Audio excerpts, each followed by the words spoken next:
All right, so here we go. And there's the link also there on the screen. Luckily, I feel like everything is going correctly. So here is our agenda for today. The first item on the list is to talk about what I'm going to call one-stop shops of AI educational assistance, and tools that have just a bunch of different things. They try to cover everything that educators are going to do, not just in an instructional day, but in an instructional experience, right, over the course of a week or a month or a year. Next, we're going to dig into things that are a little bit more of a focus tool, and then we'll talk about some best practices for using AI assistants, and then I'll save some time at the end for some Q&A, and then I have a bonus AI bite. But before we dig into that, I want to ask you guys to click over to the Summer of AI Padlet. So have that opened up and take a minute there that you see that first column that has the, to share a goal or set a goal for our webinar today. What I'd like you to do is kind of take a look at this agenda, and of those 4 items that we're going to cover in the next 55 minutes, which one of these 4 things kind of resonates with you the most? And if one kind of jumps out at you as like, yes, this is the one that I kind of came here this morning to do, set a goal for yourself and type that into that first column. I'll give you about a minute-ish, kind of a short minute, to do that, and then we will jump on to the next thing. Okay, so I'll give you a quick minute to do that, and then also just say hi in the chat if you have a chance, if you have an extra minute, an extra few seconds.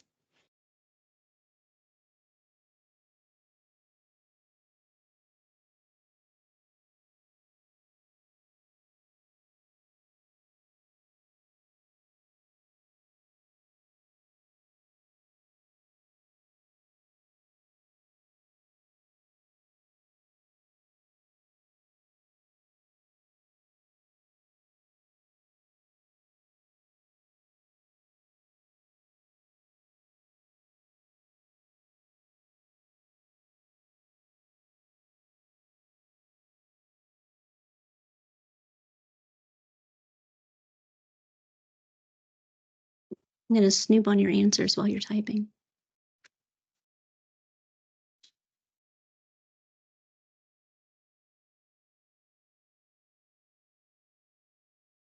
Excellent. Okay, 7 seconds. That's a fast 1 minute, isn't it? Okay, you guys, so thank you all for doing that. I really appreciate it. And feel free to share your tips while we're doing that. Add to your goals for the day if you've just gotten started thinking about it and that was too fast of a 60 seconds to do that. And we are going to zoom on to the next thing. I have one more question to ask you before we dig into the guts of the presentation. And that, of course, is a Menti. I love to know who's in the room, the virtual room, and I also love to know kind of what your experience is and where you're coming from and kind of what the range of things are. So you could either click on menti.com, that should take you over there. You can also use your phone and just scan the QR code. Menti is an amazing tool. I used to say that it was really free and it stayed free for a really long time, but sadly it's getting a little bit less free. So, but it's still a pretty awesome tool. So if you click on menti.com or scan the QR code, it'll take you over there. It'll ask you what your role is. And then the next question will come up where there's some sliders to kind of get your experience with different things. So let's see how that goes.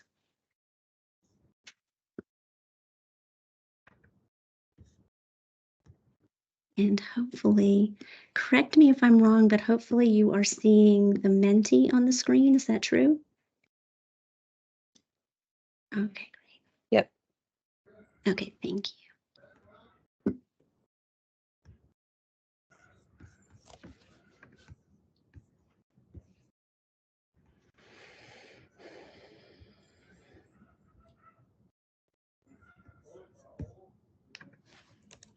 Okay, so we have some classroom teachers. I was expecting that to be a little bit low. It is the middle of the day and it's not quite summer yet. A lot of digital learning coaches, a lot of instructional coaches, instructional specialists, some administrators, a lot of other. So I would be interested to know if you are clicking other, if you want to type in the chat what other actually means, that would be great to know.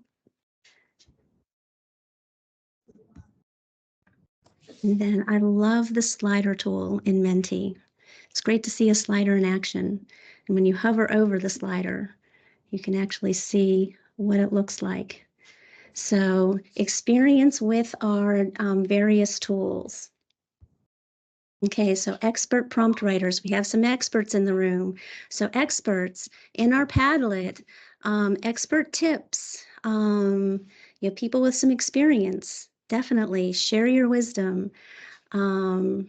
People who understand how to use these various AI assistants, that's cool too. And then people who are experienced with Eduaide. Okay, so we'll find out some things there. Then these are the tools that are going to be in our playground. So we're going to get over there and check some of those things out. And then people who are all the way from on the fence to not so much on the fence. So kind of a neat distribution to see there. So I appreciate that. Thank you guys for sharing that information. Okay, so we are going to click back over here and get back into it. So next slide. So now we're going to dig into the guts of the first ones. Eduaide. I just listened to Thomas Thompson of Eduaide on the Week of AI presentation that he did for them.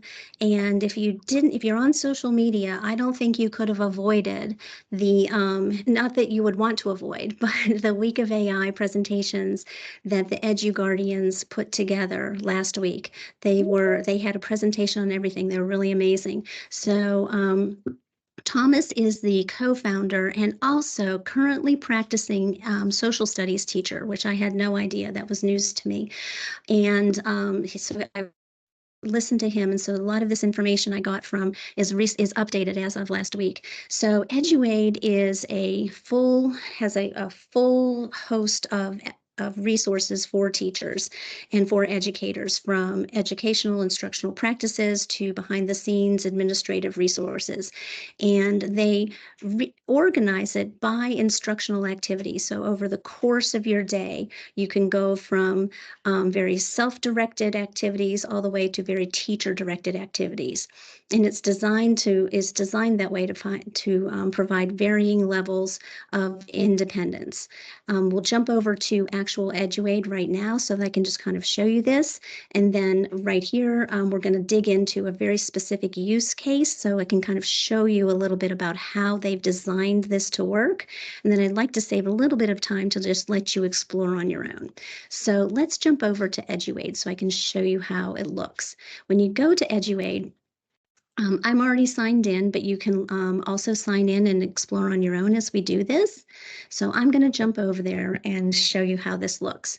Eduaide over on the left-hand side has a generator, the assistants, which are your behind-the-scenes day-to-day tasks like substitute planning, emails, creating a syllabus, class announcements, newsletters, letters of recommendations, these kinds of things. There's a feedback bot, which is relatively new to me. If you're an Eduaide person, you might have seen this show up when it, but I hadn't been in there in a little while, and so this is new. What I found to be interesting about this is that if you paste a piece of text in here, it sounds to me like they're designing it for writing feedback from the student side, but there's another use that was called the faulty essay, which was a really neat instructional strategy. But if you were to paste a piece of student text in here, they've designed designed this so that you are not able to save it. And the idea here is that ideally, educators would know to anonymize the information and not have any personally identifiable information in the piece of text. But just in case a mistake was made or an accident happened and there was some kind of PII in there, you can't save it, so it doesn't go into their system permanently. So I thought that was very thoughtful and intentional. The chat is chatting with their AI directly as an AI assistant, and then the assessment builder is designed to have all of the assessment choices all in one place. And then this is your history where everything that you create is located and you can access it in the as needed. So let's go over here to generators. The generator page is where, all of your day-to-day work is going to be located. So if you look at generators, you would choose your subject, your grade level. So I'm going to stick with science, and I would choose middle school. So if you want to follow along and choose something that would appeal to you. And normally, if you didn't really listen to you would probably normally pick a lesson seed, or maybe go down to a 5E lesson plan, or maybe even a 9-point lesson plan, right? But I want to show you this way of doing something. Let's go all the way over here to questions. And down here to taxonomy scaffolding. This is an amazing way to start something, because in my school, in a lot of schools, probably every school, we are told to create essential questions and probably post them on the board somewhere, right? So what if you started with taxonomy scaffolding and go down here and type in your topic? So in 7th grade, we do a lot with cell transport, and it is usually diffusion. One of my favorite labs to do with kids was egg osmosis. Fantastic lab, super smelly, very impressive. And cell transport diffusion, spelled wrong, is not very informative, but is also fast to type. So I would click enhance. So it's going to think about it for a second, and it's going to turn it into a really good sentence. Turns out this is true. Students will be able to explain the process of cell transport, diffusion, and how it affects the movement of molecules across a cell membrane.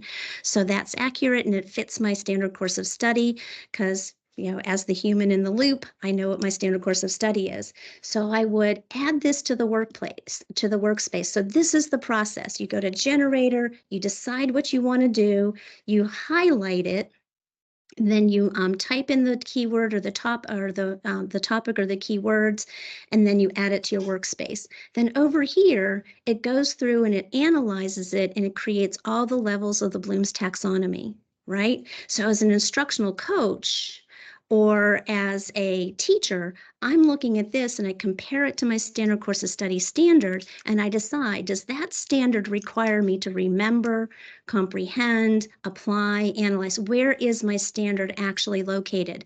And so in this case, kids have to do more than just remember. They have to actually conclude.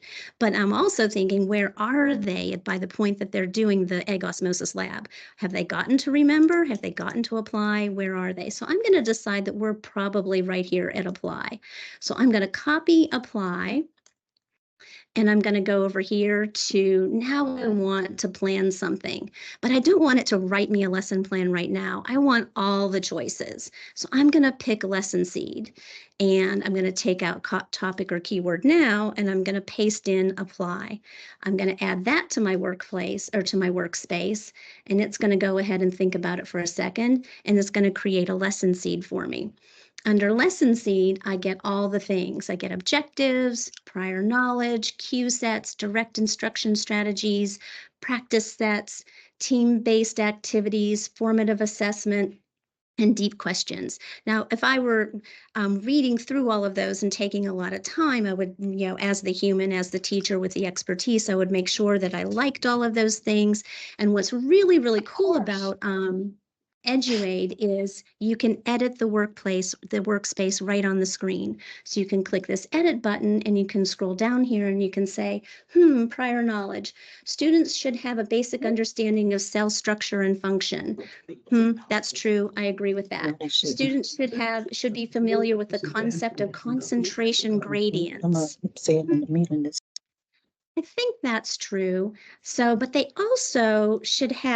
should be familiar with students should understand, whoops.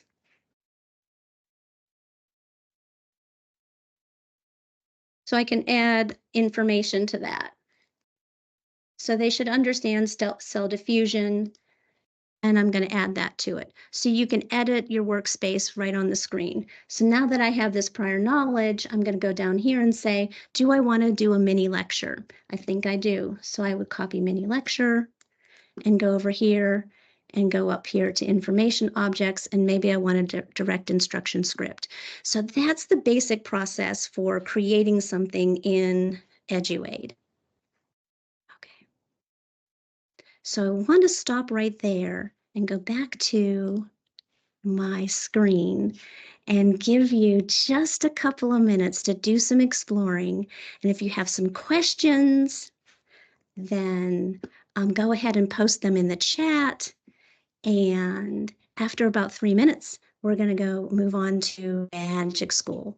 So quick explore time, post some questions in the chat, and I will interact with Q&A, and then we'll move on to MagicSchool in 2 minutes and 46 seconds.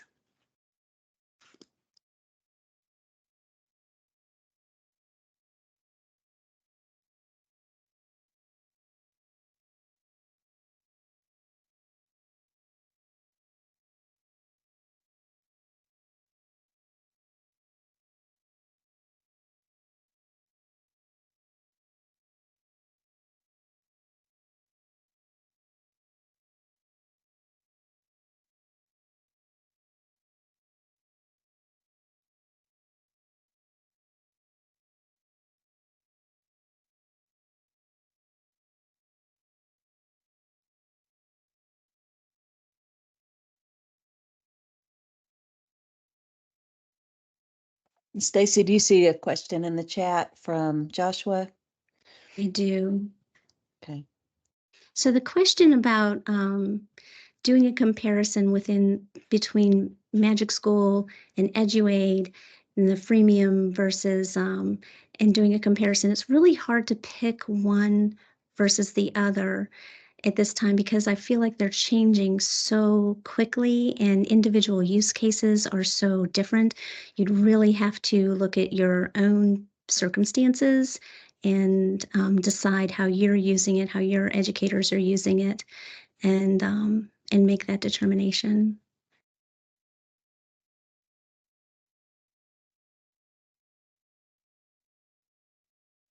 Okay, while we're paused, Lauren also put a question in the Q&A that you might be able to answer.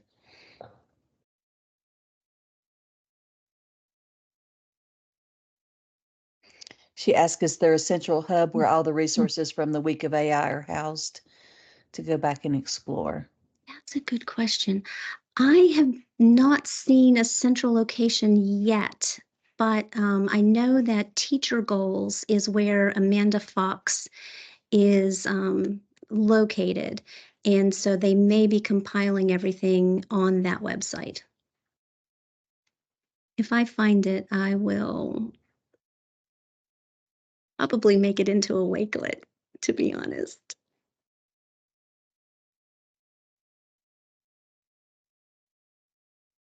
Okay, couple more seconds, and then we're going to move on to MagicSchool.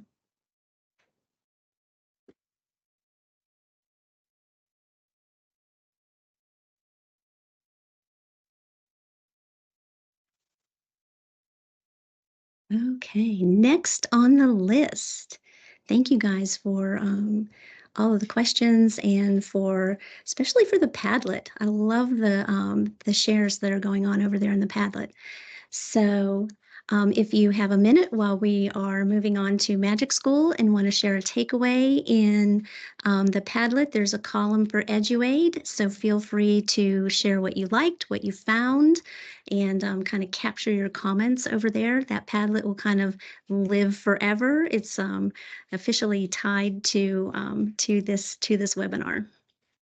So Magic School is next.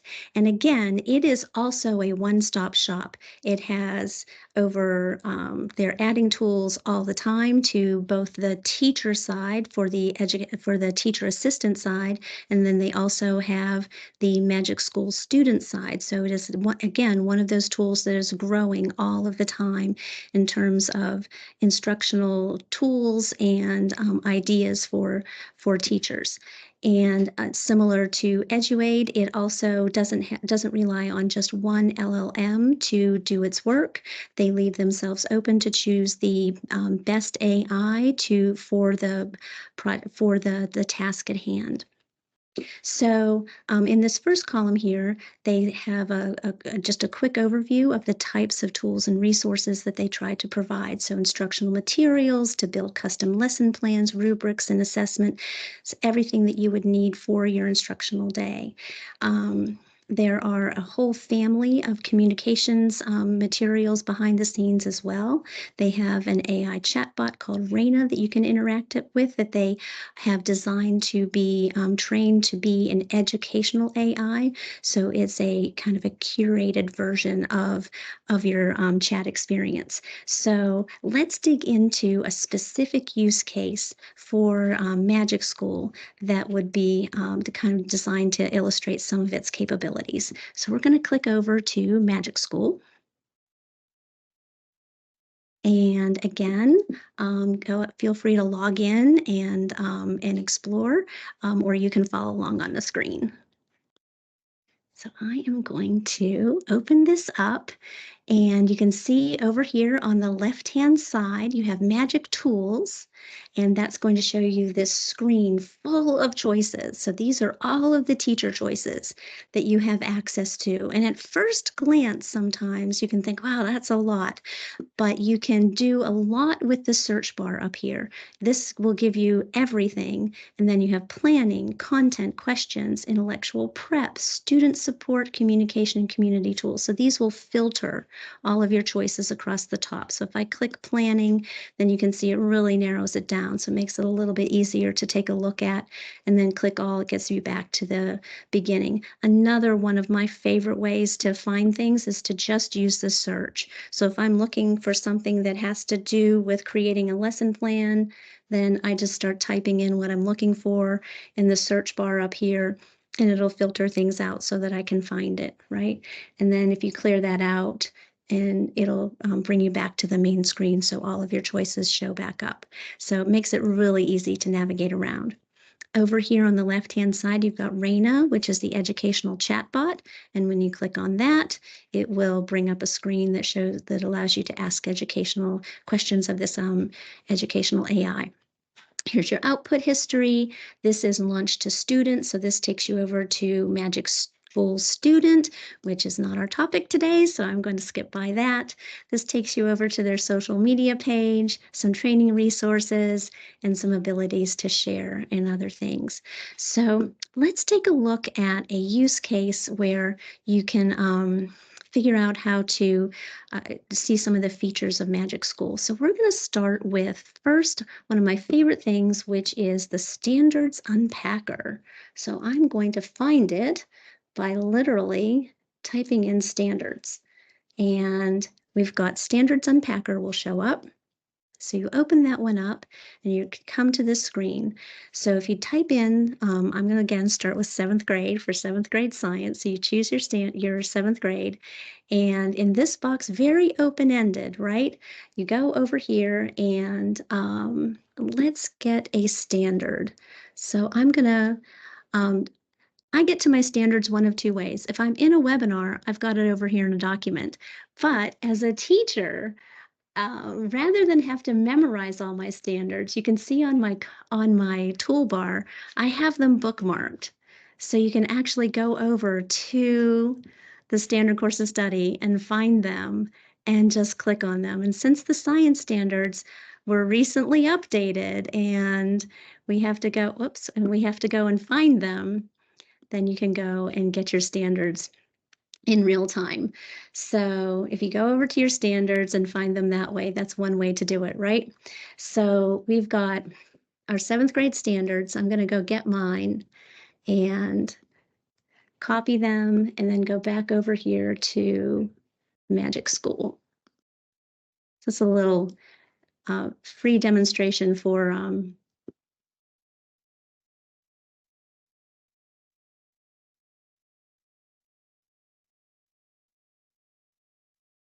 and soon to be up the updated science standards. So you paste your standards in and you click Standards Unpacker. And one of my favorite things about this is unpacking a standard is one of those time-consuming, very important tasks that we need to do, especially with new standards, especially with beginning teachers, especially with a very complicated standard that maybe students are struggling to understand, that we want to find new ways for kids to, kind of attack and get better at. So you can put it into a tool like the Standards Unpacker and maybe discover new ways to approach a problem that will help you kind of get kids over an instructional hurdle that you haven't been able to attack before. So it'll break it down for you.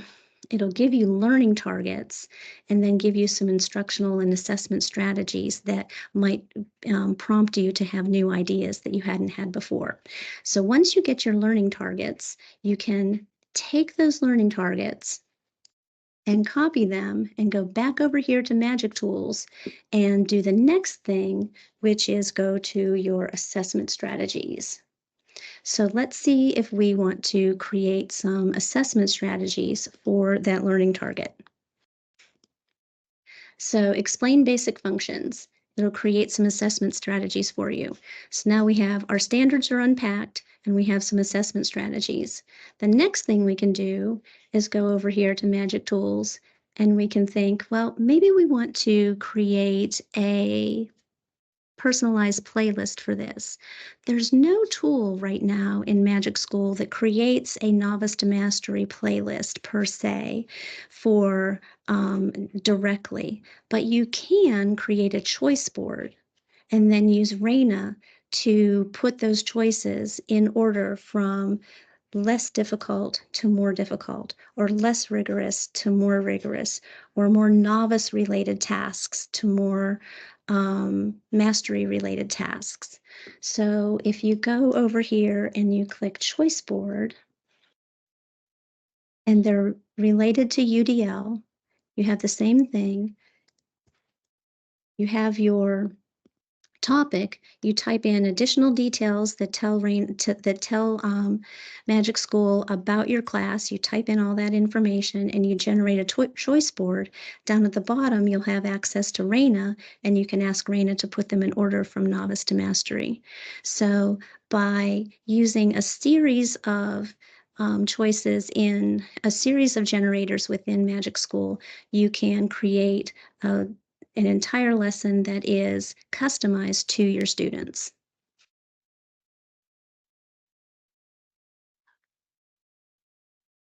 So what I'd like to give you guys a chance to do at this time is explore a few things around MagicSchool, and we are pretty close to time, so I'm going to give you about 2 minutes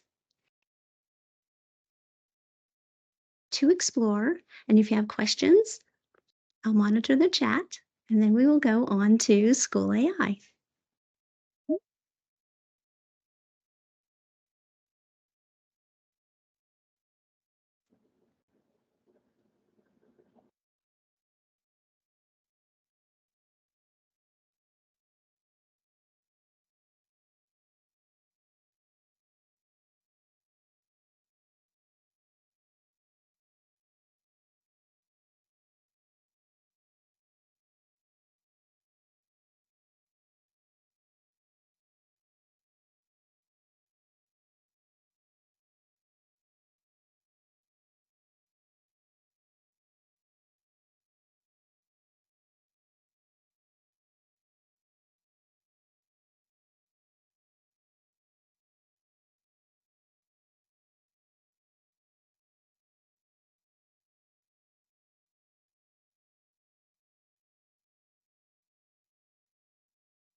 Okay, about 5 more seconds.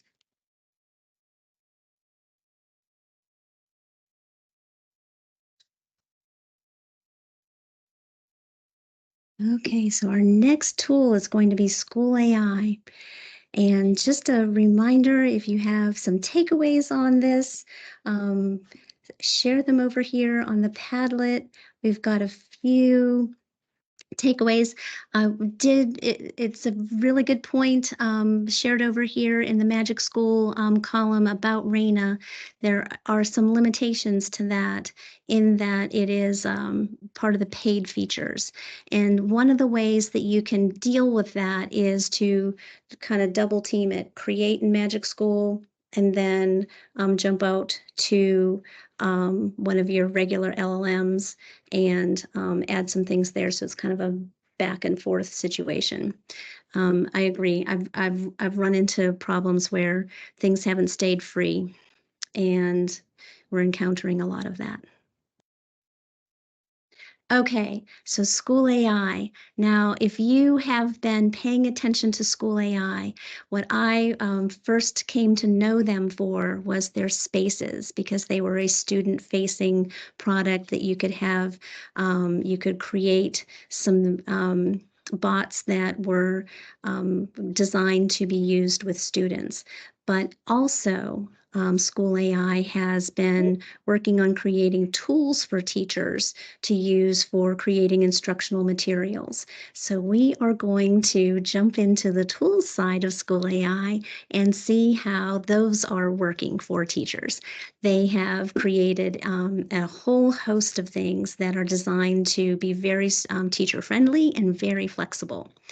Lesson plans, creating quizzes, and then also creating course outlines, which are very handy. So if you click on School AI, it will send you over there, and you encounter the same screen that you'll see where you have your Launchpad, your spaces, tools, and assistants.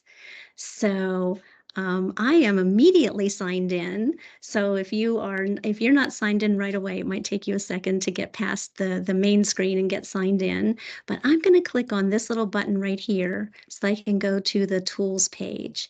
And you'll notice that you have this entire list of choices for creating lesson plans, multiple choice quizzes, rubrics, worksheets.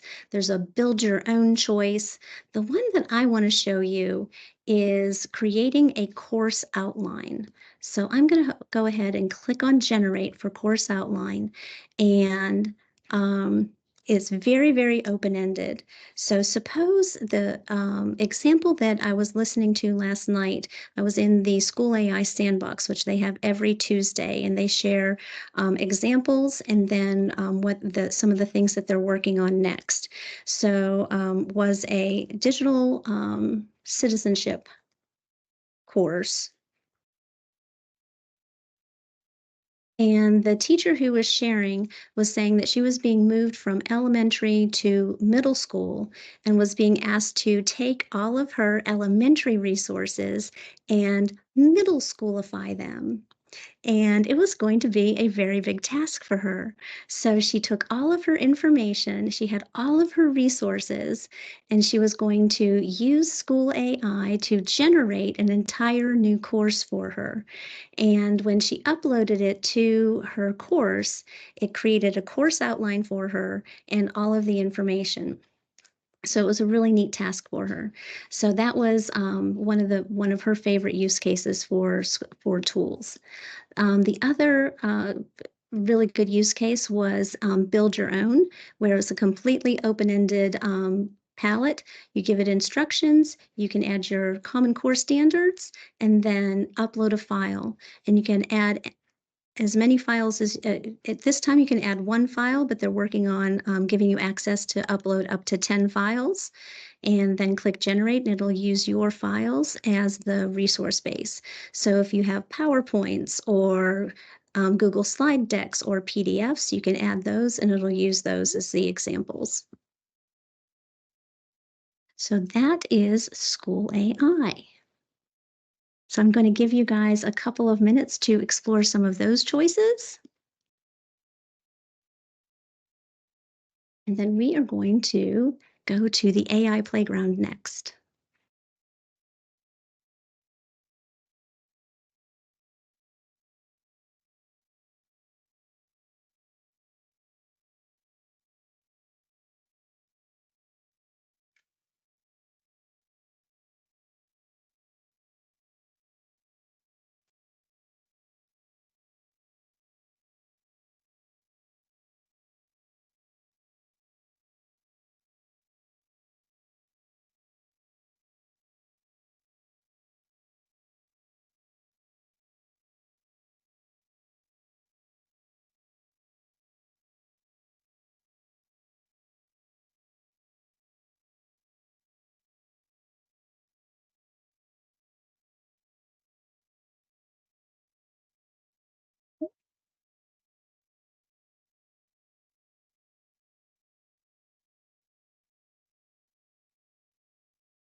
Okay,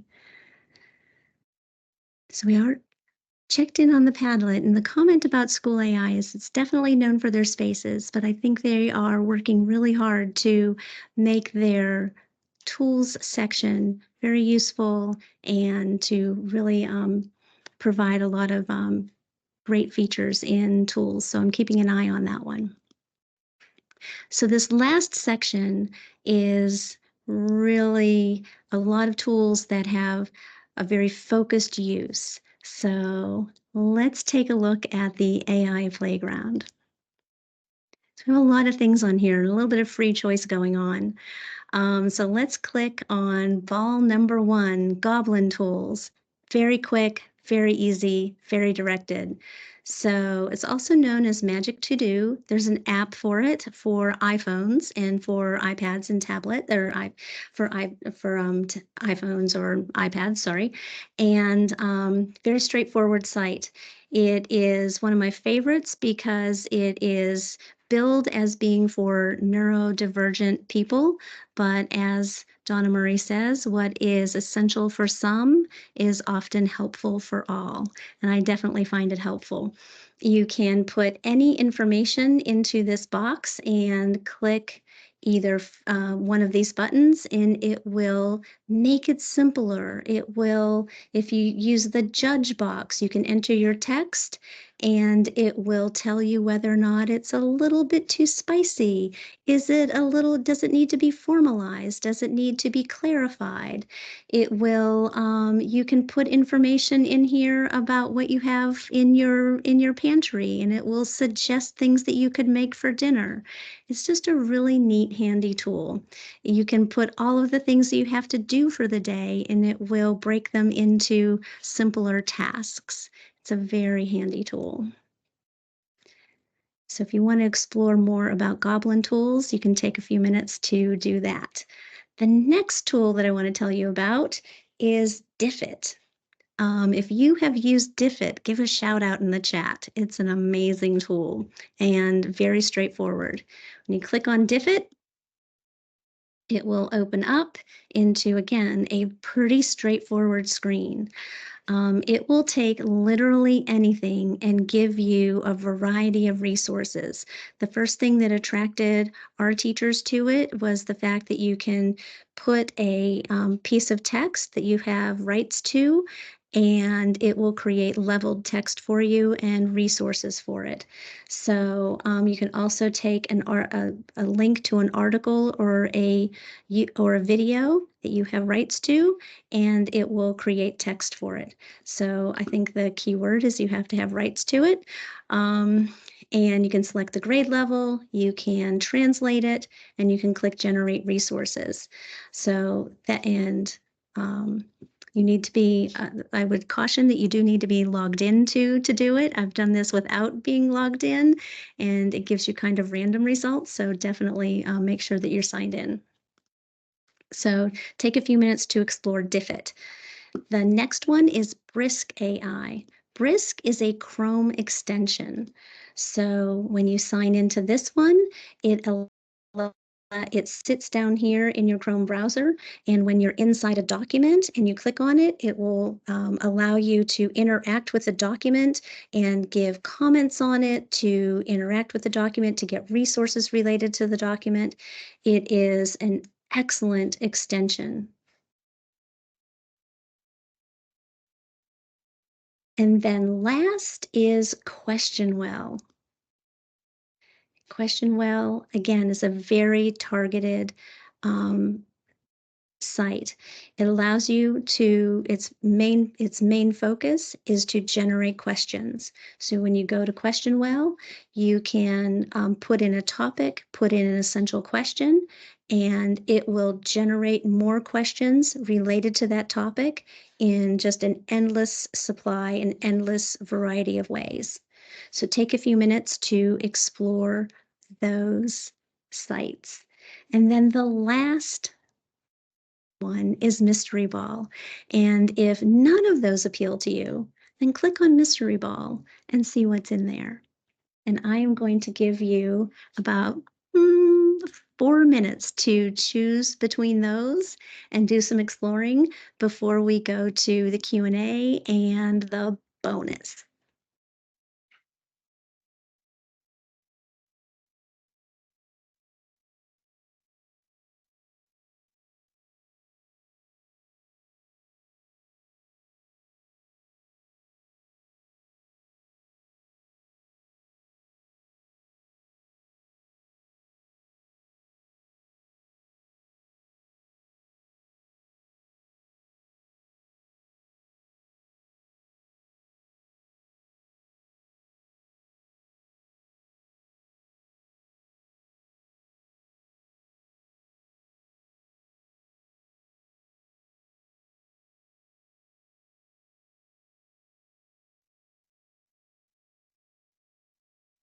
Hey, Stacy, Mm-hmm. is it okay if we add another column to the chart on the mystery ball that says whether it's free or freemium, premium? Like, am I going to have to pay when I fall in love with it? Oh, that's a good idea. Definitely. I will do that. I'll do it. You're presenting. Oh, okay, good. I'll add it real quick. Thanks.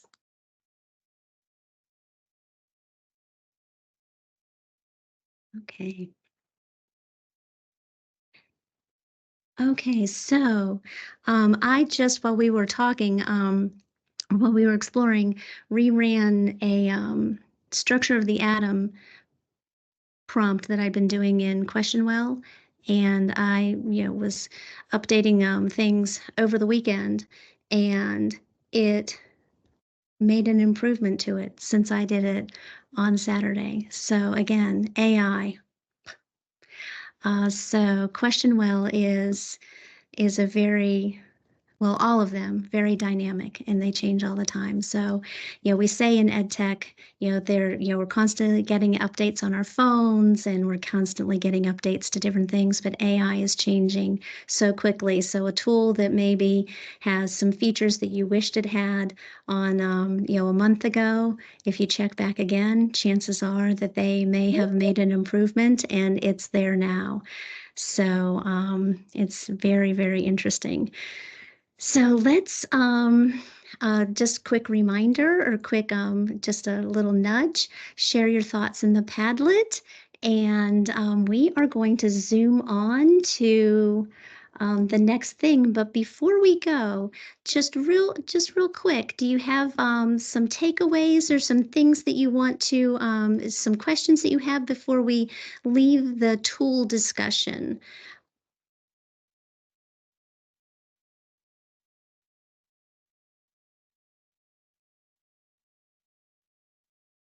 So Josh says we're running into an issue getting approval for some sites due to state data sharing. Yes, I definitely have seen that in a lot of places, and that's going to be an issue with all of these things. Whenever we look at a new site and then we look at a new tool that comes out, there are going to be those things that we have to go through. And with a lot of these, you see on Question Well, they put it right on the front of the screen as the only mom and pop startup, and a lot of these companies literally didn't exist a year and a half ago. So they're going to have a lot of hoops to jump through in terms of them getting up to speed with all of our requirements. So it might take some time. So we are going to go through the best practices and then get to the AI bites. So let's look at this information. These guiding questions came from a combination of the National Association for School Administrators and Principals, ISTE, and ASCD. They all got together about a year ago and came up with some thoughts and some documents on how we should be kind of looking at this new arena and environment of AI and policy setting. And it came down to three big buckets. How can educators support student learning with AI? How can educators prepare students with the skills they need to thrive in an AI-infused world? And how can AI support educators with teaching and by freeing them up to allow us time to focus on students? And what was interesting when I read this document and in this list is really when you look at that, couldn't we turn that around to ed tech in general, technology that we're using in our classrooms in general? I feel like these three things are sort of universal sentences that we have been saying for a long time, as it really focuses and that really focuses us for a lot of things. So the other thing that I want to kind of throw out to you is you'll be seeing in a lot of places this idea of cognitive atrophy. And John Spencer wrote about this and blogged about this really well, is this idea that if we outsource our thinking to technology and especially AI, then aren't we going to lose the ability to do it for ourselves? And so we have to keep in mind whenever we're using technology with our students, and AI has these amazing abilities to do all of these things really, really well, we also have to keep in mind our instructional purpose is, when is it worth it to do that productive struggle, which, nobody likes to do. Struggling is something we humans tend to want to avoid. And John writes about this and talks about this really well. It appealed to me because he used the example of how his GPS was making him lose the ability to actually navigate anywhere without his phone. And I thought, this is totally me. I get lost, going to the mall. Not quite that bad, but it feels like it sometimes. And so we have to keep this idea of, what do we need to keep doing ourselves, even though AI could do it for us? And then what do we really need to embrace in the name of change and leveling up our abilities? So it's worth considering. And then the last thing that we need to think about in terms of best practices is, how are we using AI to manage the present, to just make getting those emails and those newsletters and those presentations and these things that we have to do every day, the lesson plans, let's just get that stuff done faster. AI is going to do that for us, and it should, because we just need to get things done, right? But then let's jump over to box 3, right? And get rid of some things, throw some things into box 2. Peter DeWitt would call that de-implementation, right? And we would call it just, let's get some stuff off our plate. But let's jump over to box 3 and focus on creating the future. What can we use AI to do that is next? Because our students are going to live in the future, right? So let's not just use AI to build a faster worksheet. Let's use AI to do the things that are the future. So with those things in mind, we also have to think very practically about privacy and safety. I think that Eduaide and MagicSchool and School AI are really good examples, and a lot of these tools are really good examples of where they've built in safeguards to make sure that we're not saving personally identifiable information, but really the onus is on us as the educators to protect student safety and personally identifiable information. We know that student ID numbers are PII, and we kind of have some frustrations with getting all of those boxes checked, but it's definitely something that is necessary. So I'm the biggest enthusiast when it comes to AI, but I also have my sensible hat on as well. The other thing we need to be aware of whenever we're using AI to create lesson plans and to generate documents and do all of these amazing things is that it does hallucinate. It might be getting a little bit better at not hallucinating, but it's just a built-in characteristic of the way AI works, is that it's going to create, as Stan Fitzpatrick says, plausible sounding random falsehoods. Best quote ever, and it's due to the way AI works. So we're the humans. We're responsible for fact checking against reliable sources. Sometimes that reliable source is just the fact that I'm the science teacher. I am the one who they hired to have the knowledge to know my standards and to know my content. And so when you're creating things with AI, make sure that you are fact checking it and not just accepting it as true just because it sounds pretty good. The other thing that we have to make sure of is to check it for bias. And I feel like this is harder, right? It's hard to know whether or not there are stereotypes or misrepresentations kind of embedded behind the scenes. And DPI has created a really good evaluation or kind of framework for taking a look at information that AI generates. And Vera has put this together, Vera Cubero has put this together. It's the EVERY acronym for evaluating, verifying, editing, revising, and then ultimately making sure that we know that you are responsible for the material that AI puts together, and going through and double checking it before you just kind of blanket accept what AI produces. So before we wrap up and go to the bonus section, I want to ask you if you have any. I'm going to just go over here and double check the Padlet and see if there are any questions that we still have, and check the chat just to make sure. And yes, we'll have certificates will be generated and sent out through DPI, and there will be a recording posted in that same spreadsheet that you click the registration link in. So you'll definitely have that. And let me show you this really quickly. This is the AI Bits and Bytes. So if you want to click over here on this link, you have this little poster here. And let me show you the twin pick of the day, just to end with something a little bit fun. Twin picks is something that you could use as a way to kind of, help kids learn how to be good prompters. You get this super cool picture, right? And you have 100 characters to describe it, and then figure out how close you get to the picture. So once you describe it and you hit enter, it'll generate an image based on your picture, right? And you can see how close you get.